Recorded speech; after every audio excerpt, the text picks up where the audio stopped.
دوسرا مسلمانوں کی مدد اور نصرت فرما کر دنیا کو یہ بتلانا مقصود تھا کہ اللہ تعالیٰ کی مدد اور نصرت مسلمانوں کے ساتھ ہے کیونکہ مسلمان حق پر ہیں۔ اس کے ساتھ ساتھ ایک مقصد، ایک حکمت یہ بھی تھی اس قافلے سے نہ ملانے کی کہ اگر اس قافلے سے بالفرض اگر مسلمانوں کی اس قافلے سے ملاقات ہو بھی جاتی، وہ قافلہ مسلمانوں کو مل بھی جاتا، تو کیا ابو سفیان یا اس کے ساتھی مسلمانوں کی بات مان لیتے اور جیسا مسلمان ان کو کہتے وہ ویسا کرنے پہ راضی ہو جاتے، تیار ہو جاتے؟ کیا ایسا ممکن تھا؟ تو ایسا قطعاً ممکن نہیں تھا، کیونکہ یہ وہی لوگ تھے کہ جن کو مکہ مکرمہ میں 13 سال تک مسلسل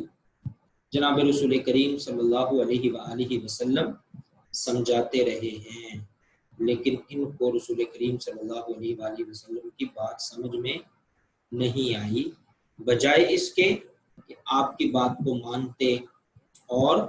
آپ صلی اللہ علیہ وآلہ وسلم پر ایمان لاتے، وہ تو الٹا دشمنی پہ اتر آئے تھے۔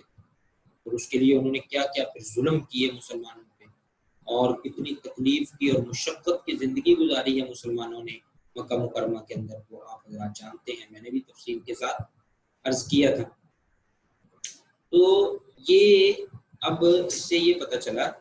کہ جناب رسول کریم صلی اللہ علیہ وآلہ وسلم کو اللہ تعالیٰ نے ابو سفیان کے تجارتی قافلے سے جو ملنے نہیں دیا، تو اس میں یہ حکمت بھی پوشیدہ تھی کہ اگر اس قافلے سے ملاقات ہو بھی جاتی، وہ قافلہ مل بھی جاتا، تو وہ رسول کریم صلی اللہ علیہ وسلم کی بات کو ماننے والے نہیں تھے۔ تو ہونا کیا تھا، جو عرب کے اندر عام دستور تھا کہ جب اس طرح کی دو گروہوں کے درمیان، دو لوگوں کے درمیان کوئی بات چیت ہوتی اور وہ دونوں آپس میں دشمن بھی ہوتے، تو وہ لوگ پھر آپس میں ایک قرارداد کر لیتے تھے، وعدہ کر لیتے تھے کہ فلاں وقت فلاں جگہ پہ ہم لوگ جمع ہوں گے، تم بھی جمع ہو جانا، اور ہم بھی اپنے لوگ لے کے آئیں گے، تم بھی اپنے لوگ لے کے آ جانا، پھر وہاں پہ ہمارے اور تمہارے درمیان تلوار فیصلہ کرے، یعنی جنگ جو ہے وہ طے ہو جاتی تھی، کیونکہ عرب کے لوگ جنگ کے دل داتا تھے اور جنگ ان کا پسندیدہ ایک مشغلہ تھا۔ تو اس مقصد کے لیے تو وہ لوگ پھر ایسا کرتے تھے۔ تو یہاں پر بھی اللہ تعالیٰ یہی فرما رہے ہیں کہ اگر اس قافلے سے تمہاری ملاقات ہو جاتی، وہ تمہیں مل جاتا، تو ایسا نہیں تھا کہ وہ تمہاری بات مان لیتے، بلکہ انہوں نے وہی کرنا تھا جو عام عرب میں دستور چلا آ رہا تھا کہ وہ آپ سے کسی معین جگہ پر جمع ہونے کی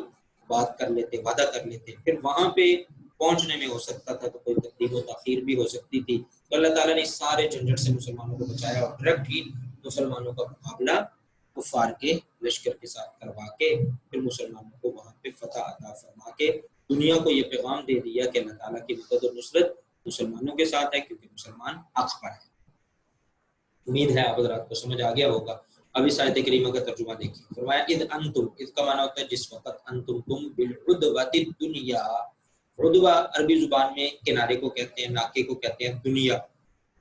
دنیا قریب کی چیز کو کہا جاتا ہے۔ یہ ہم اپنے اس زمانے کو بھی دنیا کہتے ہیں، تو اس کو دنیا کہنے کی وجہ ہی یہ ہے کہ دو زمانے ہیں، ایک یہ زمانہ جس میں ہم جی رہے ہیں، اور ایک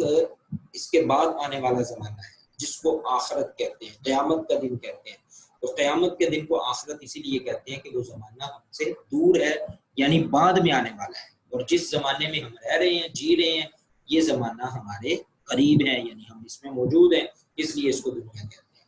تو بالعدوۃ الدنیا، عدوہ کا معنی ناکا، کنارہ، الدنیا قریب،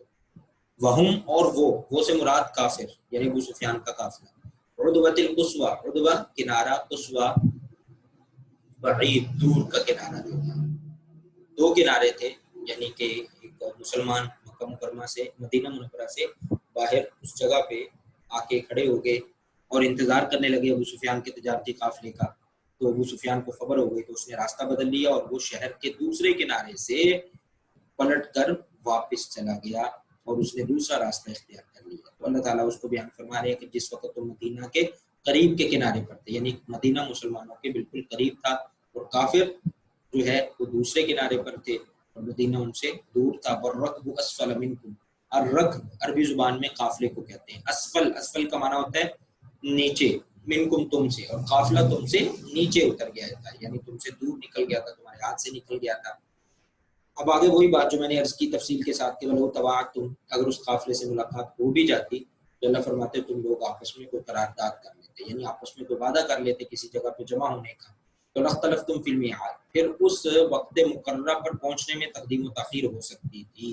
ولیکن لیقضی اللہ امرا کانا، ولیکن لیکن لیقضی اللہ امرا کانا مفعولا، جو کام اللہ کو منظور تھا وہ ہو کر رہنے والا تھا، اور اللہ تعالیٰ یہی چاہتے تھے کہ اسے کر ڈالے۔ اللہ تعالیٰ کو کیا منظور تھا؟ حق اور باطل میں فرق مقصود تھا، اور اللہ تعالیٰ کو سچ اور جھوٹ میں فرق کرنا منظور تھا، اور مسلمانوں کی مدد کر کے انہیں فتح عطا فرمانا مقصود تھا۔ تو اللہ تعالیٰ کو یہ منظور تھا، اور جو اللہ کو منظور ہوتا ہے اللہ تعالیٰ وہی کام کرتے ہیں۔ فرمایا لیہلک من ہلک عن بینہ، لیہلک تاکہ جو مرے، من ہلاکا وہ مرے، عن بینہ بصیرت پر، بصیرت پر سے مراد یہ ہے کہ یقین جان کر مرے، یعنی اس لڑائی میں جو مرے چاہے وہ کافر ہو تو اسے بھی پتہ چلے کہ میں غلط تھا، اور اگر مسلمان شہید ہو تو اسے بھی پتہ چلے کہ میں حق پر تھا۔ وَيَحْيَا مَنْ حَيَّ عَنْ بَيِّنَةٍ، وَيَحْيَا اور جو جیتا رہے زندہ رہے، من حی عن بینہ وہ بھی بصیرت پر جیتا رہے، یعنی کہ حق پہچان کر جیتا رہے۔ ایسا ہی ہوا، جو کافر مرے پتہ چل گیا مرنے کے بعد کہ ہمارا کیا ٹھکانا ہے، کیونکہ ہم غلط تھے، اللہ اور اس کے رسول کے مخالف تھے۔ جو مسلمان شہید ہوئے تو شہید کو تو ابھی اس کے خون کا پہلا قطرہ زمین پر نہیں گرتا کہ اللہ تعالیٰ اسے جنت میں اس کا مقام دکھا دیتے ہیں، اس کو بھی پتہ چل گیا۔ اور جو لوگ بچ گئے زندہ رہے چاہے وہ مسلمان تھے یا کافر تھے، تو اس جنگ کے بعد، اس لڑائی کے بعد ان کو پتہ چل گیا کہ ہم لوگ حق پر تھے یا ہم باطل پر۔ وَإِنَّ اللَّهَ لَسَمِيعٌ عَلِيمٌ، وَإِنَّ اور بے شک اللہ تعالیٰ لَسَمِيعٌ سننے والا، علیم جاننے والا ہے۔ وَإِنَّ اللَّهَ لَسَمِيعٌ عَلِيمٌ، بے شک اللہ تعالیٰ لَسَمِيعٌ سنتا ہے، علیم جانتا ہے۔ اِذْ يُرِيكَهُمُ اللَّهُ فِي مَنَامِكَ قَلِيلًا وَلَوْ أَرَاكَهُمْ كَثِيرًا لَفَشِلْتُمْ وَلَتَنَازَعْتُمْ فِي الْأَمْرِ وَلَكِنَّ اللَّهَ سَلَّمَ۔ ان آیات کریمہ کے اندر، یہ سبق کے اینڈ تک اللہ تعالیٰ نے ایک اور انعام اور احسان کا ذکر فرمایا جو غزوہ بدر کے موقع پر مسلمانوں پر کیا گیا۔ وہ انعام اور احسان یہ ہے کہ جیسے اللہ تعالیٰ نے مسلمانوں کی مدد کے لیے فرشتوں کو بھیجا، آسمان سے بارش نازل فرمائی، مسلمانوں پر دین طاری کی، کافروں کے دلوں کے اندر مسلمانوں کا رعب اور خوف پیدا کیا، یہ سارے اللہ تعالیٰ کے انعامات ہیں۔ اس کے ساتھ ساتھ ایک انعام اللہ تعالیٰ نے یہ بھی فرمایا کہ 16 رمضان المبارک سن 2 ہجری کو مسلمان بدر میں پہنچے، اور 17 رمضان المبارک سن 2 ہجری کو لڑائی ہوئی ہے اور جنگ بدر ہوئی ہے۔ تو یہ جو 16 اور 17 کے درمیانی رات، اس رات میں اللہ تعالیٰ نے مسلمانوں پر نیند طاری کی، ہم دوسرے سبق میں پڑھا ہے۔ تو اس نیند میں اللہ تعالیٰ نے تمام مسلمانوں کو ایک ہی جیسا خواب دکھایا، اور اس خواب کے اندر مسلمانوں نے یہ دیکھا کہ کافر تعداد میں تھوڑے ہیں، ان کی تعداد کم ہے، حالانکہ حقیقت کے اندر کافر مسلمانوں سے تعداد میں 3 گنا زیادہ ہے۔ اچھا، اس کا فائدہ یہ ہوا کہ جب صبح کو مسلمان بیدار ہوئے نیند سے، تو ایک تو مسلمانوں کی تھکاوٹ اتر چکی تھی، دوسرا مسلمانوں کی نیند پوری ہونے کی وجہ سے وہ لوگ تازہ دم تھے، اور تیسرا جو رات خواب دیکھا تھا اس کا یہ اثر تھا کہ مسلمان بالکل خوش اور احساس، اور پھر اس کے بعد اللہ تعالیٰ فرما رہے ہیں کہ اگر اللہ تعالیٰ مسلمانوں کو خواب میں بھی کافروں کی تعداد زیادہ کر کے دکھاتے تو مسلمان جی چھوڑ دیتے اور گھبرا جاتے، پریشان ہو جاتے، تو اس لیے اللہ تعالیٰ نے خواب میں مسلمانوں کو ایسا دکھایا۔ اب سوال یہ پیدا ہوتا ہے کہ چلیں جی ٹھیک ہے، مان لیا کہ خواب میں مسلمانوں کو کافروں کی تعداد تھوڑی دکھائی گئی، تو کیا جب صبح کو دونوں فوجیں آمنے سامنے ہیں تو کیا اس وقت مسلمانوں کو پتہ نہیں چلا کہ کافر تعداد میں ہم سے 3 گنا زیادہ ہے، یا تعداد میں ہم سے بہت زیادہ ہے؟ تو اس کا جواب بھی انہی آیات کریمہ کے اندر ہے کہ اللہ تعالیٰ نے جب صبح کو دونوں فوجیں آمنے سامنے ہوئیں تو اللہ تعالیٰ نے اس وقت بھی مسلمانوں کی نظروں میں یہی دکھایا کہ کافر تھوڑے ہیں، تعداد میں ہم سے کم ہے۔ اس کا فائدہ یہ ہوا کہ مسلمان جو ہے وہ ثابت قدم ہو کر لڑے، اور انہیں یہ لگ رہا تھا کہ تھوڑے سے ہیں تو ہم ان سے مقابلہ کر سکتے ہیں۔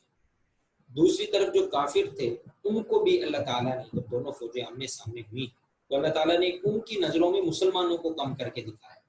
حالانکہ وہ دیکھیں اگر حقیقت میں تو مسلمان ان سے کم تھے، واقعتاً کم تھے، تو جب صبح کو آمنا سامنا ہوا تو اور بھی کم کر کے دکھایا، اس کا بھی فائدہ مسلمانوں کو ہوا۔ حالانکہ چاہیے یہ تھا کہ کافروں کی نظروں کے اندر مسلمانوں کی تعداد بڑھا کر دکھائی جاتی تو وہ ڈر جاتے ہیں، لیکن میں نے پہلے عرض کیا کہ ہوتا وہی ہے جو اللہ تعالیٰ کو منظور ہوتا ہے، اور اللہ تعالیٰ نے کافروں کی نظروں میں مسلمانوں کو تھوڑا کر کے دکھایا، جس سے وہ پہلے ہی بڑے تکبر میں اور غرور میں بڑھے ہوئے تھے اور وہ یہ سمجھ گئے تھے کہ مسلمان کمزور ہیں اور ہم ان کا خاتمہ کر دیں گے۔ تو جب انہوں نے مسلمانوں کو دیکھا کہ مسلمانوں کی تعداد تھوڑی ہے تو وہ اور بھی زیادہ خوش فہمی میں مبتلا ہو گئے اور بالآخر اپنی اسی خوش فہمی میں مارے گئے۔ تو ان اگلی آیات کریمہ کے اندر سبق کے آخر تک اللہ تعالیٰ نے یہی انعام اور احسان ذکر فرمایا ہے، جس کی تفصیل میں نے عرض کر دی ہے۔ تو اب آپ حضرات ترجمہ ذرا غور سے دیکھ لیں۔ فرمایا اذ یریکہم اللہ فی منامک قلیلا، اس کا معنی ہوتا ہے اس وقت یریکہم تمہیں دکھایا اللہ تعالیٰ نے فی منامک، فی کا معنی ہوتا ہے میں، منامک نیند میں، قلیلاً کافروں کی تعداد کو تھوڑا کر دیا، ولو اور اگر اراکہم اللہ فرماتے ہم دکھاتے کثیراً زیادہ کر کے تو لفشلتم تم لوگ جی چھوڑ دیتے، ہمت ہار جاتے ہیں، ولا تنازعتم فی الامر اور جو کام درپیش تھا یعنی کہ مسلمانوں کی فتح اللہ تعالیٰ کو مقصود تھی، تو اللہ فرما رہے ہیں کہ ولا تنازعتم فی الامر جو کام درپیش تھا یعنی جنگ جو ہونے والی تھی اس میں تم آپس میں جھگڑا کرنے لگتے، ولیکن اللہ سلم علیکم اللہ تعالیٰ نے تمہیں سلم اس سے بچا لیا، انہ بے شک وہ علیم جانتا ہے بذات الصدور، ذات کہتے باتوں کا صدور، یہ صدر کی جمع جس کا معنی ہوتا ہے سینے، تو اللہ تعالیٰ سینوں کی باتوں تک سے واقف ہے، اللہ تعالیٰ دلوں کے رازوں کو جانتا ہے، یعنی اللہ تعالیٰ نے خواب میں مسلمانوں کو کافروں کی تعداد تھوڑی کر کے دکھائی، یہ آگے پھر انسانی فطرت بیان کی گئی ہے، اگر زیادہ کر کے دکھایا جاتا تو کیا ہوتا، مسلمان ہمت ہار جاتے، جی چھوڑ دیتے، ولا تنازعتم اور پھر آپس میں جھگڑنے لگتے، جھگڑے سے مراد یہاں پہ یہ ہے کہ پھر یہ کہنے لگتے کہ ہمیں لڑنا چاہیے یا نہیں لڑنا چاہیے، یا اگر لڑنا چاہیے تو ہم کیسے لڑیں گے، اور یہ اس طرح کی باتیں، تو اللہ تعالیٰ نے ان تمام باتوں سے مسلمانوں کو بچا لیا، فرمایا ولیکن اللہ سلم انہ علیم بذات الصدور، کیونکہ وہ پروردگار جو ہے، رب جو ہے، وہ اللہ جو ہے وہ سینوں کی باتوں تک سے واقف ہے۔ یہاں تک آج ہم ترجمہ پڑھیں گے، بقیہ ترجمہ اور ایکسرسائز انشاءاللہ کل پڑھیں گے۔ آپ حضرات ساتھ ساتھ میں روزانہ کہتا ہوں کہ اپنے سبق کو یاد کرتے رہا کریں، کل آپ حضرات سبق نمبر 5 شروع سے لے کے یہاں تک پڑھ لیے، علیم بذات الصدور تک کا ترجمہ یاد کر لیں، اور پھر بقیہ ترجمہ اور بقیہ ایکسرسائز جو ہے میں کل عرض کروں گا۔ تو کل کو بروز ہفتہ آپ لوگوں کا ٹیسٹ بھی ہے، تو سورۃ الانفال کے سبق نمبر 4 کا آپ کا ٹیسٹ ہے، سورۃ الانفال کا سبق نمبر 4 اس کی ایکسرسائز سمیت، اور اسی کے جو ہے وہ ریلیٹڈ جو آپ کو ہوم ورک ملا ہے، جو ایم سی کیوز ہیں یا مختصر سوالات ہیں، وہ بھی آپ نے دیکھ لینے ہیں، تو انشاءاللہ ٹیسٹ بھی آپ کا ہوگا۔ اللہ تبارک و تعالیٰ ہم سب کو قرآن پاک سے سمجھ اور عمل کی توفیق عطا فرمائے۔ وما علینا الا البلاغ المبین۔ وعلیکم السلام ورحمۃ اللہ۔